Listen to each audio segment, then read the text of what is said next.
অনেক কষ্ট করে মানুষ করেছেন। আর্থিক অবস্থা খুব খারাপ ছিল, বেড়ে উঠতে পারত না।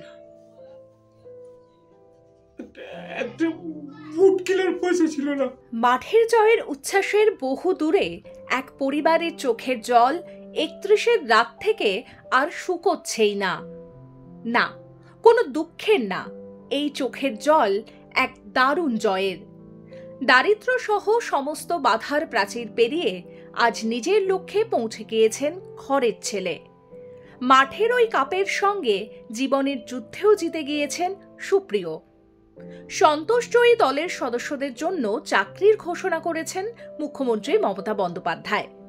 আনন্দে তাই আজ চোখে জল গোটা পরিবারের।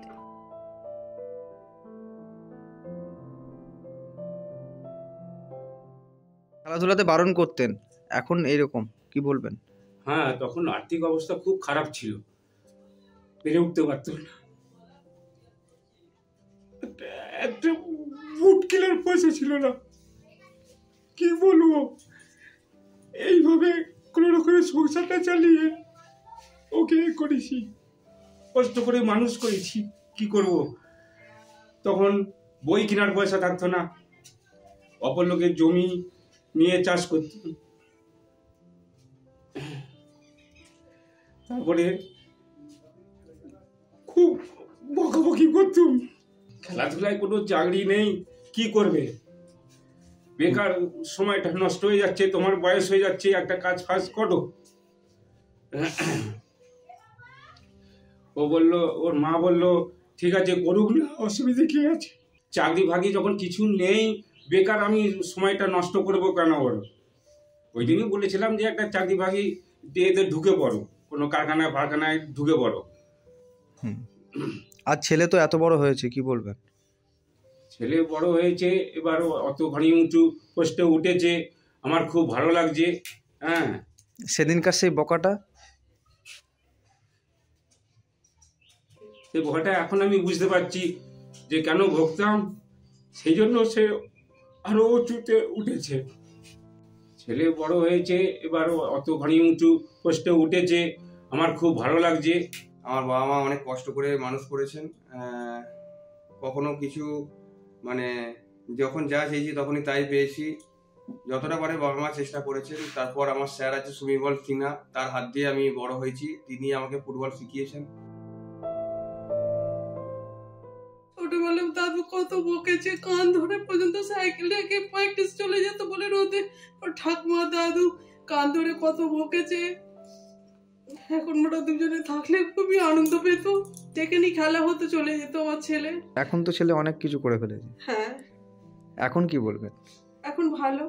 ফুটবল মাঠে কঠোর পরিশ্রমের সঙ্গে বাড়িতেও প্রিয়জনদের সঙ্গে লড়তে হয়েছে সুপ্রিয়কে। কান্নাকাটি করতো, চোট আঘাত লাগতো ওতে, যে খেলাধুলায় চোট আঘাত লাগবেই, কান্নাকাটি করো না। মা কাঁদতো, আমার একটু মন ভেঙে যেত, কি হবে না হবে, আমিও নিজে রাত্রিবেলা ভাবতাম। আর বাবাও তো মাকে বলতো, বাবার সাথে আমার সেরকম ভাবে কথাবার্তা হয় না, বাবাকে প্রচন্ড ভয় লাগে। খুবই সাপোর্ট করেছে, কাকিমা আছে, বোন, ভাই, কাকা, জেঠু, জেঠিমা, সবাই, বোন, মা, বাবা সবাই সাপোর্ট করেছেন। মাননীয় মুখ্যমন্ত্রী মমতা বন্দ্যোপাধ্যায় চাকরি ঘোষণা করেছেন, খুবই ভালো লাগছে। কারণ প্রতিটা প্লেয়ারই, 22টা প্লেয়ারই যে আছে, প্রতিটা মধ্যবিত্ত ঘরের ছেলে আর কি। প্রতিজনের বাবা দিন আনে দিন খায়, বাবা মারা। আমি অসংখ্য ধন্যবাদ জানাবো মাননীয় মুখ্যমন্ত্রী মমতা বন্দ্যোপাধ্যায়কে, খুবই ভালো লাগছে। আর এখন যে আমরা কাজ করতাম না, যে কবে কি হবে, বাবা একটু বকাবকি করতো, এটা শুনে খুবই ভালো লাগছে যে আর বকাবকি করবে না বাবা। ডায়মন্ড হারবার ক্লাবের সাথে চুক্তিবদ্ধ রয়েছি, এরপর আই লিগ খেলবো। এর আগে আমরা 3rd division I league champion হয়েছি ডায়মন্ড হারবার এফসি থেকে। আমরা চ্যাম্পিয়ন হওয়ার পর আবার চুক্তিবদ্ধ আমার বাড়িয়েছেন ডায়মন্ড হারবার এফসি। এবছর 2nd ডিভিশন আই লিগ খেলবো, আশা করি এবছর ভালো খেলে টিমটাকে আই লিগ 5 ডিভিশনে তোলার চেষ্টা করবো। যদি সুযোগ পাই ইন্ডিয়া টিমে খেলার, খুব স্বপ্ন আছে আমার। ডাউনলোড করুন এই সময় অ্যাপ iOS ও অ্যান্ড্রয়েডের জন্য।